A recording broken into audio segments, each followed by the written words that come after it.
చేసి వాక్యం అందిస్తాను. నా పేరు వంకాయలపాటి జోసెఫ్ అంటారు. మాది వాస్తవంగా ప్రకాశం జిల్లా చీరాల దగ్గర ఒక చిన్న పల్లెటూరు, పూనూరు అనే గ్రామం. మీకు కొంతమంది తెలిసి ఉండొచ్చు, మార్టూరు ఉదయ్ కిషోర్ గారు, వారి గ్రామం ప్రక్కనే ఉండిద్ది. ఆ కిషోర్ గారు నేను పరిచర్యలో కొంతకాలం నా చదువుకునే వయసులో ఆయనతో పాటు సేవలో ఉన్నా. ప్రియులారా, నేను 96 సంవత్సరంలో రక్షించబడ్డా. 96లో నేను 10th క్లాస్ అయిపోయింది. దేవుడు నా హృదయాన్ని తెరిచి ఆ దిన రక్షించబడ్డాను. 2003 సంవత్సరంలో నేను అభిషేకించబడ్డా సేవ కొరకు. 2003 96 రక్షించబడిన తర్వాత 98లో నేను బైబిల్ కాలేజీకి వెళ్ళాను. హైదరాబాదులో మన సహవాసం తరపున ఆంధ్ర బ్రదరన్ బైబిల్ కాలేజ్ అని దైవజనులు ఆర్యరావు గారు, ఎస్ ఆనందం గారు అల్లుడు, ఇప్పుడు కాలంలో సత్యంబాబు గారు అంటారు, వేటపాలెం వాళ్ళ బావగారు, ఆయనకు బైబిల్ కాలేజీ పెట్టాడు. దొరగారు మెగ్గిరి గారు అని ఆయన న్యూజిలాండ్ వచ్చి బైబిల్ కాలేజీ నడిపించారండి. నేను 3 సంవత్సరాలు ట్రైనింగ్ చేశా. తర్వాత నాకు వివాహం అయింది 2000లో. 2003లో సేవ కొరకు అభిషేకించబడ్డా.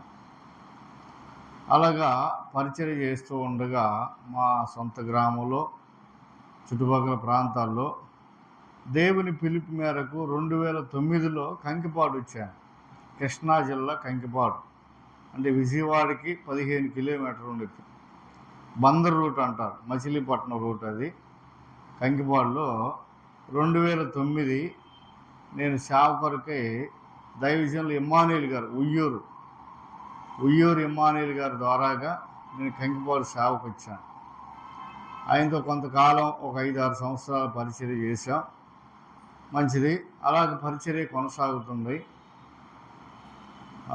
2020లో అనుకుంటా ఈ ప్రేయర్ పెట్టారు, కాన్ఫరెన్స్ కాలని కర్నూలు విజయనాథరావు గారు స్టార్ట్ చేశారు. ఉదయకాలం 2ంటికే, 2 నుండి తెల్లవారుజాము 7 వరకు కొనసాగించేవారు. ఆ ప్రేయర్లో నేను కూడా ఉన్నా.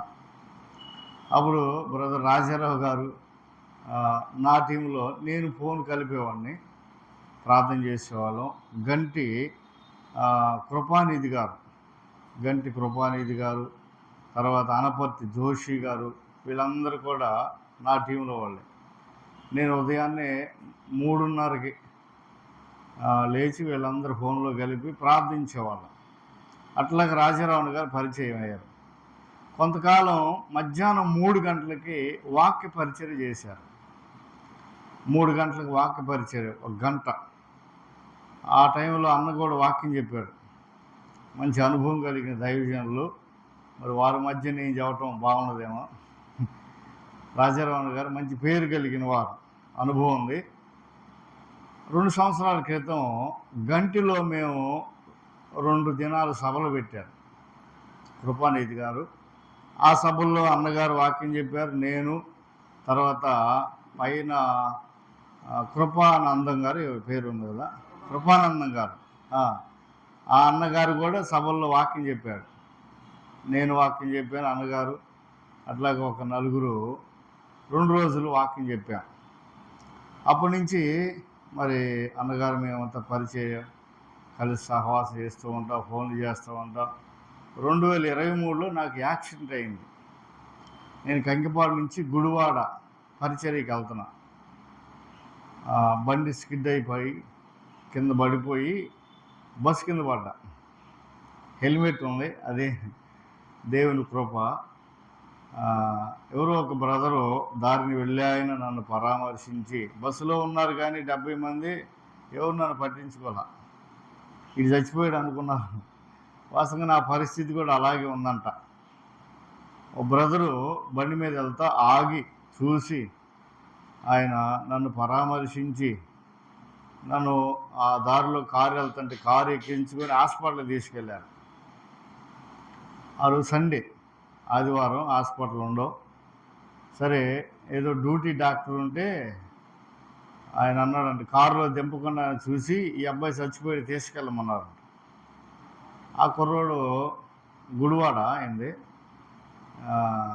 అయితే అయ్యా వైద్యం చేయండి. సరే, చచ్చిపోతే చచ్చిపోయాడు, తీసుకెళ్తాం.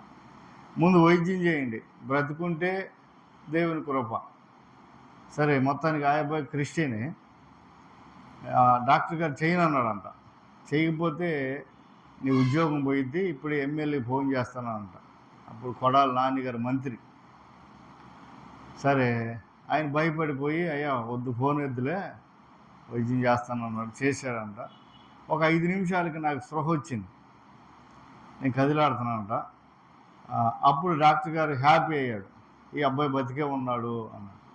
ఇక ఆయన అన్నాడంట, మరి బతికిన ఆయన్ని చచ్చిపోయాడు ఎట్లంటావా, నేను కంప్లైంట్ ఇస్తే నీ ఉద్యోగం పోయిద్ది అని బెదిరించాడంట. సరే, మొత్తానికి వైద్యం చేశారు. అక్కడ నుంచి వేరే హాస్పిటల్కి, ప్రైవేట్ హాస్పిటల్కి తీసుకెళ్ళి 6 రోజులు నేను కోమాలో ఉన్నా. నాకు అసలు ఏం తెలియదు.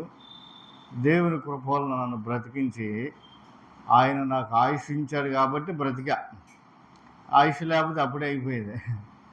ఏదైనా మీ మధ్య సహవాసం చేయటానికి, సాక్ష్యం చెప్పటానికి, దేవుని వాక్యం చెప్పటానికి నన్ను సజీవులుగా ఉంచాడు. దేవునికి స్తోత్రం. ప్రియులరా, అలాగా మరి అన్నగారికి మాకు సహవాసం ఆ స్థితిలో ఉన్నప్పుడు మరి అన్నగారు కానీ బ్రదరు గోవింద్ బ్రదర్ కాకినాడ, ఆ బ్రదరు వాళ్ళ బ్రదరు విజయవాడలో ఉంటాడు, వెంకట ప్రతాప్ అప్పారావు కదా, అప్పారావు గారు పోలీస్ ఆయన. అన్న పరిచయం నాకు, ఎందుకంటే వాళ్ళ సంఘానికి వెళ్ళి వాక్యం చెబుతూ ఉంటా. అన్నగారు వాళ్ళ ద్వారా చాలా హెల్ప్ చేశారు, వారికి ప్రత్యేక వందనాలు, థ్యాంక్ యూ. ఇప్పుడు నేను వాళ్ళ ఇంట్లోనే టిఫిన్ చేసి వచ్చా, అన్నోడి ఇంట్లో, గోవింద్ గారి ఇంట్లో. మంచిది. ఈ సమయంలో దేవుని వాక్యం